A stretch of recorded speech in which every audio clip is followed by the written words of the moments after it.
आइए जानते हैं झारखंड की 25 फटाफट बड़ी खबरों को केवल 5 मिनट में। उससे पहले वीडियो को लाइक करके चैनल को सब्सक्राइब जरूर कर दें।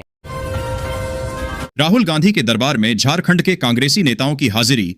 संकट बढ़ेगा या निकलेगा समाधान? झारखंड कांग्रेस का सियासी संकट दिल्ली पहुंच गया है। राहुल गांधी बुधवार को झारखंड के कांग्रेस मंत्रियों, प्रदेश अध्यक्ष, विधायक दल के नेता, सांसदों और पूर्व अध्यक्षों से संवाद करेंगे। बैठक में आंतरिक असंतोष, संगठनात्मक कमजोरियों और मंत्रियों के प्रदर्शन पर चर्चा होगी। यह महत्वपूर्ण मुलाकात तय करेगी कि पार्टी को समाधान मिलता है या संकट और गहराता है। झारखंड में नगर निकाय चुनाव की आज होगी घोषणा। राज्य निर्वाचन आयुक्त दोपहर 2 बजे करेंगी ऐलान। झारखंड में लंबे इंतजार के बाद नगर निकाय चुनाव की घोषणा आज दोपहर 2 बजे राज्य निर्वाचन आयुक्त अलका तिवारी करेंगी। फरवरी में मतदान प्रस्तावित है, जिसमें 48 शहरी निकायों, 9 नगर निगम, 20 नगर परिषद, 19 नगर पंचायत में चुनाव होंगे। यह चुनाव गैर दलीय आधार पर बैलेट पेपर से होगा। राजनीतिक दल इसे शहरी राजनीति का सेमीफाइनल मान रहे हैं। आचार संहिता आज से लागू होगी। झारखंड में ठंड का प्रकोप जारी। अगले 4 दिन कैसा रहेगा मौसम? झारखंड के मौसम में अगले 6 दिनों तक कोई बड़ा बदलाव नहीं होगा। सुबह में हल्का कोहरा/कुहासा और बाद में आसमान साफ रहेगा। मौसम शुष्क रहेगा। रांची का अधिकतम तापमान 27 से 28 डिग्री सेल्सियस और न्यूनतम 10 से 13 डिग्री सेल्सियस के बीच रहने का अनुमान है। 26 जनवरी को तापमान में 2 से 3 डिग्री सेल्सियस की वृद्धि हुई थी। चाईबासा में सर्वाधिक 30 डिग्री सेल्सियस और लोहरदगा में न्यूनतम 9.7 डिग्री सेल्सियस दर्ज किया गया। झारखंड नगर निकाय चुनाव बिना वोटर आईडी के भी कर सकेंगे मतदान। ये 12 दस्तावेज आएंगे काम। झारखंड में 23 फरवरी 2026 को 48 नगर निकायों के चुनाव होंगे। मतगणना 27 फरवरी को है। विधानसभा चुनाव वाली वोटर लिस्ट का उपयोग होगा। मतदाता बिना वोटर आईडी के भी मतदान कर सकेंगे, जिसके लिए 12 वैकल्पिक पहचान पत्रों की सूची जारी की गई है। चुनाव मतपत्र और मतपेटिका से गैर दलीय आधार पर संपन्न होंगे, जिसमें 4304 मतदान केंद्र स्थापित किए गए हैं। धनबाद भाजपा में मेयर पद के लिए घमासान। प्रदेश रायशुमारी कमेटी के सामने 14 ने पेश की दावेदारी। झारखंड में होने वाले नगर निकाय चुनाव के लिए भाजपा ने धनबाद में रायशुमारी की। धनबाद नगर निगम के मेयर पद के लिए निवर्तमान मेयर चंद्रशेखर अग्रवाल सहित 14 दावेदार सामने आए, जबकि चिरकुंडा नगर परिषद अध्यक्ष पद के लिए 5 महिलाओं ने दावेदारी पेश की।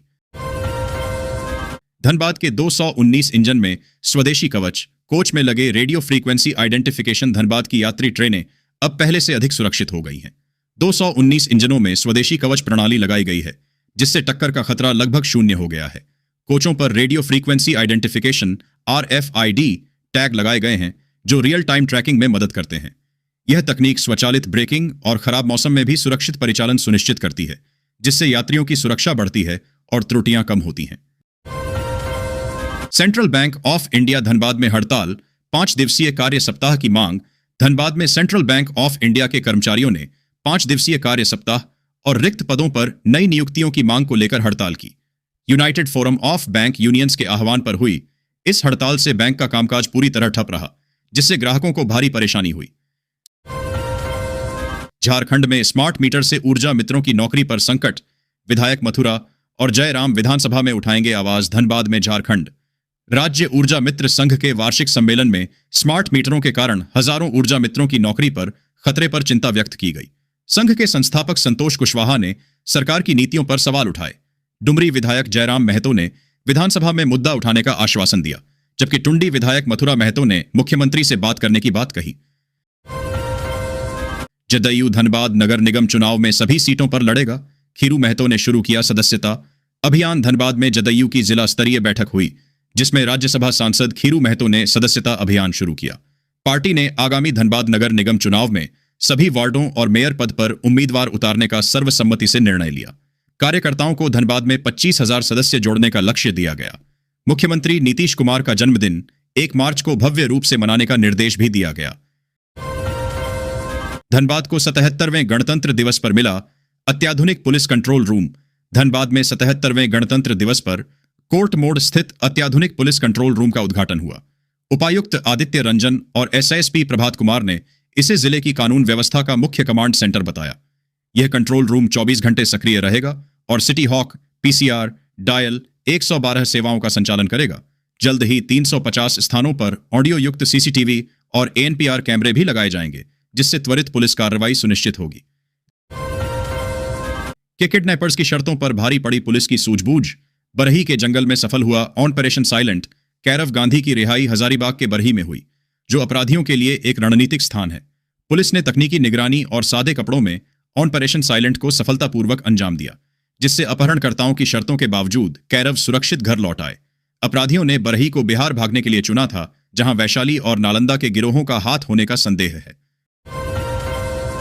अपहृत कैरव सुरक्षित लौटा, लेकिन अपहरणकर्ताओं का कोई सुराग नहीं। आखिर कौन था मास्टरमाइंड? जमशेदपुर में युवा उद्यमी कैरव गांधी का अपहरण 13 जनवरी 2026 को हुआ, जिसने शहर की शांति भंग कर दी। 14 दिनों बाद कैरव सुरक्षित लौट आए, लेकिन अपहरणकर्ता अब भी अज्ञात हैं। 5 करोड़ की फिरौती मांगी गई थी। यह घटना पुलिस की कार्यशैली पर सवाल उठाती है और संगठित अपराध के फिर से उभरने की चिंता बढ़ाती है। पुलिस की अगली कार्रवाई का इंतजार है। सहारा इंडिया ने जारी किया 50,000 की दूसरी की लिस्ट में अपना नाम चेक करें। भारत में निवेश से जुड़ी बड़ी चर्चाओं में सहारा इंडिया का नाम काफी समय से शामिल रहा है। हजारों निवेशक अब भी अपने जमा पैसे लौटने का इंतजार कर रहे हैं, जिस वजह से चिंता बनी हुई है। इसी बीच सहारा से जुड़ी एक नई खबर सामने आई है, जिसमें दूसरी किस्त के भुगतान से संबंधित जानकारी होने की बात कही जा रही है। इस अपडेट के बाद कई निवेशकों को उम्मीद है कि अब उनका पैसा वापस मिलने की प्रक्रिया आगे बढ़ सकती है। मजदूरों के लिए खुशखबरी। ई श्रम कार्ड से 3,000 रुपए मासिक पेंशन की उम्मीद। भारत सरकार द्वारा असंगठित क्षेत्र के करोड़ों श्रमिकों को वृद्धावस्था में आर्थिक संबल प्रदान करने के उद्देश्य से एक विशेष पेंशन कार्यक्रम शुरू किया गया है, जिसे आमतौर पर ई श्रम कार्ड पेंशन योजना के नाम से जाना जाता है। यह योजना उन मेहनतकश लोगों के लिए आशा की किरण है, जिनके पास बुढ़ापे के लिए कोई सुरक्षित बचत नहीं होती। यह योजना श्रम एवं रोजगार मंत्रालय के अधीन संचालित की जा रही है। पीएम आवास योजना 2026 नई सूची जारी। इनको मिलेंगे 1,20,000 रुपए की राशि। प्रधानमंत्री आवास योजना केंद्र सरकार की सबसे भरोसेमंद और जनहितकारी योजनाओं में से एक है। इस योजना के जरिए उन परिवारों को पक्का घर देने की कोशिश की जा रही है, जो आज भी कच्चे, टूटे-फूटे या असुरक्षित घरों में जीवन गुजार रहे हैं। सरकार चाहती है कि हर गरीब परिवार को रहने के लिए एक सुरक्षित छत मिल सके। बेरोजगार युवाओं को मिलेंगे हर महीने 2,500 रुपए। ऐसे करें आवेदन। आज के समय में शिक्षा तो हर कोई हासिल कर रहा है, लेकिन नौकरी मिलना एक बड़ी चुनौती बन गई है। बेरोजगारी भत्ता योजना 2026 कॉलेज की पढ़ाई पूरी करने के बाद भी हजारों युवा बेरोजगार घूम रहे हैं। कहीं इंटरव्यू में बुलावा नहीं आता, तो कहीं योग्यता के बावजूद सही अवसर नहीं मिलता। ऐसे में घर पर बैठे रहने से युवाओं का मनोबल टूटता है और परिवार पर भी आर्थिक दबाव बढ़ता है। इसी समस्या को ध्यान में रखते हुए सरकार ने बेरोजगारी भत्ता योजना की शुरुआत की है। इस योजना के तहत पात्र युवाओं को हर महीने 2,500 रुपए की आर्थिक सहायता दी जाएगी, ताकि वे नौकरी खोजने के दौरान अपने छोटे मोटे खर्चे चला सकें और बिना किसी दबाव के सही नौकरी की तलाश जारी रख सकें। सेल बोर्ड में कार्यवाहक निदेशकों का बढ़ा कद। नई परियोजनाएं और वीआरएस पर जल्द फैसला। सेल बोर्ड में कार्यवाहक निदेशकों की संख्या बढ़ने से आधुनिकीकरण और नई परियोजनाओं पर निर्णय लेना आसान हो गया है। बोकारो, दुर्गापुर और इस्कोबर्नपुर के लिए वित्तीय वर्ष 2026 से 27 में नई परियोजनाएं स्वीकृत की गई हैं। बोर्ड कर्मचारियों के लिए स्वैच्छिक सेवानिवृत्ति योजना वीआरएस पर भी विचार कर रहा है, जो मुख्य रूप से चिकित्सकीय रूप से अयोग्य कर्मियों पर केंद्रित होगी।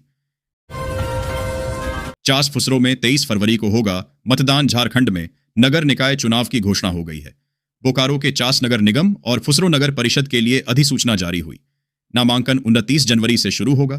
23 फरवरी 2026 को मतदान होगा, जबकि मतगणना 27 फरवरी को होगी। कौशल विकास ने बदली किस्मत। कभी खुद का गुजर बसर था मुश्किल, आज दे रहे हैं दूसरों को रोजगार। सरकारी कौशल विकास और वित्तीय समावेशन कार्यक्रम हजारीबाग के युवाओं को आत्मनिर्भर बना रहे हैं।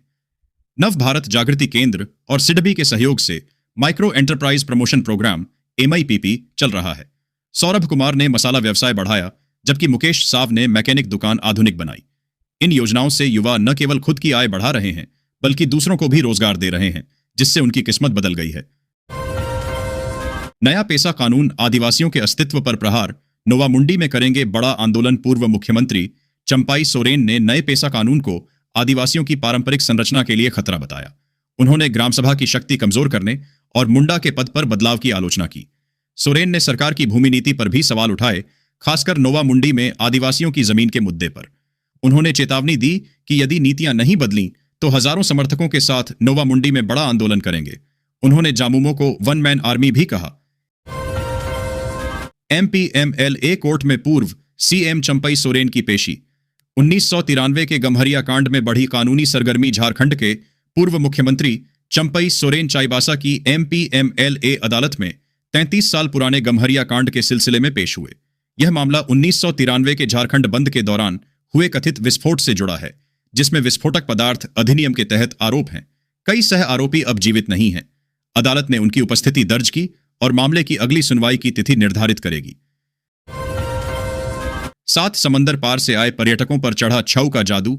चाईबासा में मुखौटा पहन थिरके फ्रांसीसी मेहमान। चाईबासा के ईचा रघुनाथ मंदिर में फ्रांस से आए 6 पर्यटकों ने झारखंड की समृद्ध लोक संस्कृति का अनुभव किया।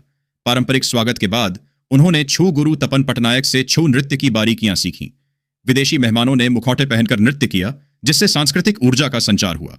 इस आयोजन ने झारखंड की कला को अंतर्राष्ट्रीय पहचान दिलाई, जिसकी पर्यटकों ने खूब सराहना की।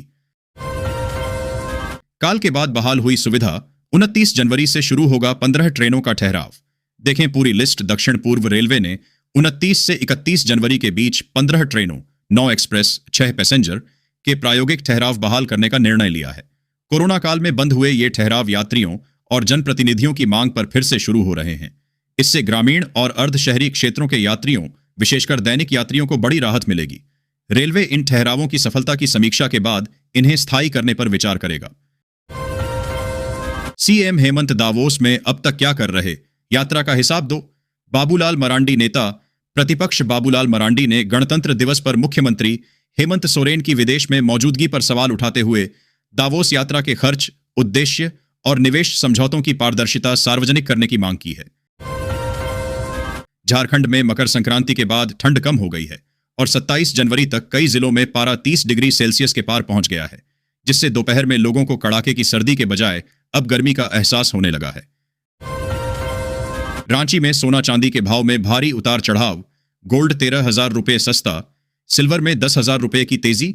रांची में आज सोने के भाव में गिरावट और चांदी के भाव में तेजी दर्ज की गई है। आज 22 कैरेट सोना प्रति 10 ग्राम 1,33,800 रुपये है और 24 कैरेट प्रति 10 ग्राम का भाव 1,40,490 रुपये है। वहीं प्रति किलो चांदी 3,65,000 रुपये के भाव से बेची जा रही है।